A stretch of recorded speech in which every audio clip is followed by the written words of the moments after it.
വിഷയം കൂടുതൽ വ്യക്തമാക്കുന്നതിന് വേണ്ടി 1 തിമോത്തിയോസ് 4:5-6 വാക്യങ്ങളിൽ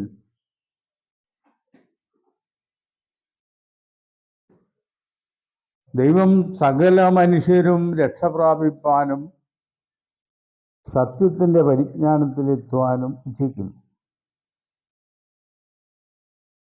ദൈവം ഒരുവനല്ലോ, ദൈവത്തിനും മനുഷ്യർക്കും മധ്യസ്ഥനും ഒരുവൻ, എല്ലാവർക്കും വേണ്ടി മറുവിലയായി തീർന്ന മനുഷ്യനാം ക്രിസ്തുയേശു. എല്ലാവർക്കും വേണ്ടി മറുവിലയായി തീരുവാൻ മനുഷ്യനായി തീർന്നത് യേശു ക്രിസ്തുവാണ്. പിതാവായ ദൈവത്തിന് ഒരിക്കലും മനുഷ്യനായി അവതരിക്കാൻ കഴിയുന്നതല്ല. അപ്പോൾ ഈ വിധമായ തിരിച്ചറിവ് അതും രക്ഷയ്ക്ക് അടിസ്ഥാനമാണ്. നമ്മൾ തിമോത്തിയോസിന്റെ ആ മുകളിലത്തെ വാക്യത്തിൽ വായിക്കുമ്പോൾ അവൻ സകല മനുഷ്യരും രക്ഷ പ്രാപിപ്പാനും സത്യത്തിന്റെ പരിജ്ഞാനത്തിലെത്തുവാനും ഇച്ഛിക്കുന്നു. സകല മനുഷ്യരും എന്ന് പറഞ്ഞിരിക്കുന്നത് ആദാമിൽ കൂടെ ഭൂമിയിൽ ജനിക്കുന്ന ഏത് ഒരാളെ സംബന്ധിച്ചും അതിലാരെയും ഒഴിവാക്കിയിട്ടില്ല. യേശുക്രിസ്തുവിലുള്ള വിശ്വാസത്താൽ എല്ലാവർക്കും രക്ഷ പ്രാപിപ്പാൻ ദൈവം അനുമതി നൽകിയിട്ടുണ്ട്. രക്ഷ പ്രാപിക്കാൻ മാത്രം പോരാ, സത്യത്തിന്റെ പരിജ്ഞാനത്തിൽ എത്തണം. സത്യത്തിന്റെ പരിജ്ഞാനം എന്ന് പറഞ്ഞാൽ പിതാവിനെയും പുത്രനെയും വേർതിരിച്ചറിയുക എന്നുള്ളതാണ് സത്യത്തിന്റെ പരിജ്ഞാനം. ഈ തിരിച്ചറിവില്ലാതെ പലരും തൃത്വദൈവങ്ങളിൽപ്പെട്ട ഒരാളാണ് യേശു എന്നും മറ്റ് 2 ദൈവങ്ങളിൽ ചേർന്ന് ത്രിയേക ദൈവം എന്നുള്ള വികലമായ ആശയങ്ങളാൽ ക്രൈസ്തവ മണ്ഡലങ്ങളിൽ പഠിപ്പിക്കുന്നുണ്ട്. ഈ പറയുന്ന ആശയങ്ങൾക്കൊന്നും തിരുവെഴുത്തുകൾ യാതൊരു തെളിവുകളും നൽകുന്നില്ല. ദൈവം ആരാണെന്നും യേശുക്രിസ്തു ആരാണെന്നും പരിശുദ്ധാത്മാവ് എന്താണെന്നും വേദപുസ്തകം വളരെ വ്യക്തമായി നമ്മളെ പഠിപ്പിക്കുന്നുണ്ട്. പരിശുദ്ധാത്മാവിനെ കുറിച്ച് അത്യുന്നതന്റെ ശക്തി എന്നാണ് വേദപുസ്തകം നമ്മളെ പഠിപ്പിക്കുന്നത്.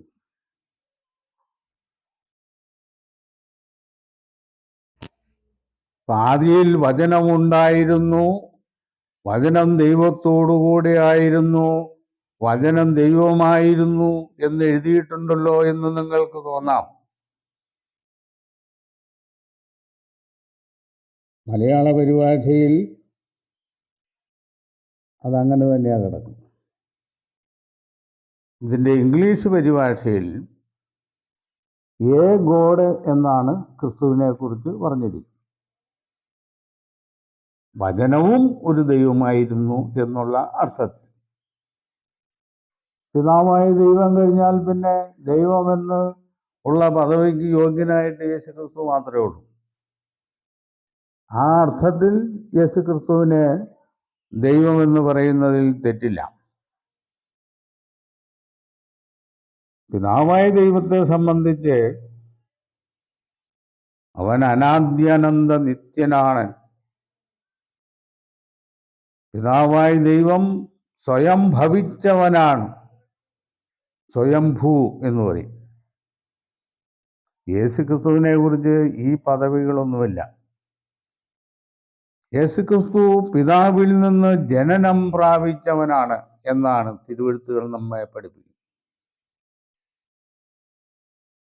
കൊലോസ്യ ലേഖനത്തിൽ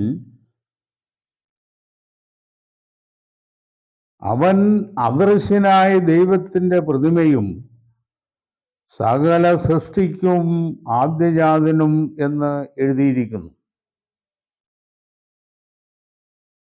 ഈ സകല സൃഷ്ടിക്കും ആദ്യജാതൻ എന്നുള്ള ആ കാലം അവൻ അന്ന് ലോഗോസ് ആയിരുന്നു, എന്ന് പറഞ്ഞാൽ വചനം ആയിരുന്നു. അതുകൊണ്ടാണ് യോഹന്നാന്റെ സുവിശേഷത്തിൽ 1-ാം അധ്യായം 1-ാം വാക്യത്തിൽ ആദിയിൽ വചനം ഉണ്ടായിരുന്നു എന്ന് എഴുതിയിരിക്കുന്നു.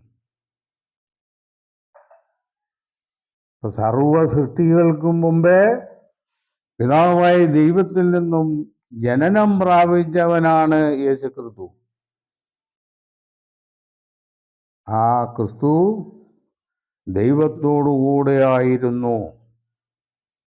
എത്ര വിശ്വാസയോഗ്യമായിട്ടാണ് എഴുതിയിരിക്കുന്നത്.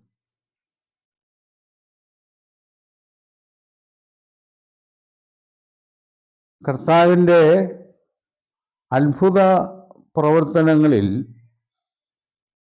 ആദ്യത്തെ അത്ഭുതത്തിൽ കർത്താവ് ഈ രൂപമാറ്റത്തെ സംബന്ധിച്ച് ഒരു ചെറിയ അത്ഭുതത്തിൽ കൂടെ വെളിപ്പെടുത്തിയിട്ടുണ്ട്. ഗലീലയിലെ കാനായിൽ ഒരു കല്യാണമുണ്ടായി. അവിടെ വീഞ്ഞു കുറവായിരുന്നപ്പോൾ വെള്ളം വീഞ്ഞാക്കി ആ കല്യാണ സദ്യയിൽ പങ്കെടുത്തവർക്ക് കുടിപ്പാൻ കൊടുത്തു. വെള്ളം വീഞ്ഞായി തീർന്നു. അതെന്താണ് നമ്മളെ സൂചിപ്പിക്കുന്നത്? വചനം ജഡമായി തീർന്നു. ആ അത്ഭുതത്തിൽ കൂടെ, ആ അടയാളത്തിൽ കൂടെ യേശു ഭൂമിയിൽ വരുന്നതിന് മുമ്പ് ആരായിരുന്നു എന്നുള്ള വസ്തുത നമ്മളെ അറിയിക്കുകയാണ്.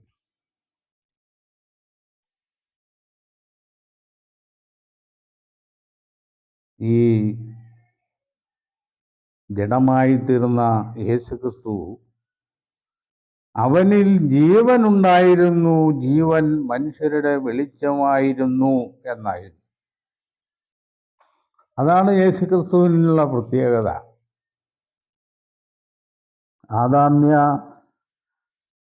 ഭവനത്തിൽ അന്നു മുതൽ ഇന്നേയോളം അനേക വ്യക്തികളും അനേക പണ്ഡിതന്മാരും അനേകം ബുദ്ധിമാന്മാരും അനേകം ശാസ്ത്രജ്ഞന്മാരും ജനിച്ച് മരിച്ച് മൺമറഞ്ഞ ഈ ഭൂമി, ഇന്നും അനേക ബുദ്ധിമാന്മാർ ജനിച്ചുകൊണ്ടിരിക്കുന്ന ഈ ഭൂമിയിൽ യേശുക്രിസ്തുവിനെ പോലെ അവനിൽ ജീവനുണ്ടായിരുന്നു എന്ന് പറയുവാൻ തക്ക ഒരു വ്യക്തിയും ജനിച്ചിട്ടില്ല. ഇതാണ് യേശുക്രിസ്തുവിനെ ദൈവത്തിൻ്റെ പുത്രൻ എന്നുള്ള യോഗ്യതയ്ക്ക് കാരണമാക്കും. അവനിൽ ജീവനുണ്ടായിരുന്നു. ആ ജീവൻ മറ്റു മനുഷ്യർക്ക് പ്രകാശിപ്പിക്കുവാൻ യേശുക്രിസ്തു ലോകത്തിലേക്ക് വന്നു എന്ന് തിരുവെഴുത്ത് പറയും. ഇപ്പോൾ നമ്മൾ ഈ പറഞ്ഞതിൻ്റെയൊക്കെ ഉള്ളടക്കം പിതാവായ ദൈവത്തെക്കുറിച്ചും യേശുക്രിസ്തുവിനെക്കുറിച്ചും വ്യക്തമായ ജ്ഞാനവും പരിജ്ഞാനവും തിരുവെഴുത്തുകളിൽ നിന്ന് നാം പ്രാപിക്കണം. അങ്ങനെ പ്രാപിക്കുമ്പോഴാണ് നമ്മളെ രക്ഷയ്ക്ക് യോഗ്യരായി ദൈവം അംഗീകരിക്കുന്നത് എന്നുള്ളതാണ്. ഇതിന് നമ്മുടെ പ്രവൃത്തികളല്ല. ഒന്നാമത്തെ കാരണം ക്രിസ്തുയേശുവിലുള്ള വിശ്വാസമാണ്. യേശുക്രിസ്തു ദൈവത്തിൻ്റെ പുത്രനാണെന്നുള്ള വിശ്വാസം, യേശുക്രിസ്തു കാൽവരി ക്രൂശിൽ നമുക്ക് വേണ്ടി ബലിയായി തീർന്നു എന്നുള്ള വിശ്വാസം, അവൻ മരിച്ചവരിൽ നിന്ന് ഉയർത്തെഴുന്നേറ്റു എന്നുള്ള വിശ്വാസം,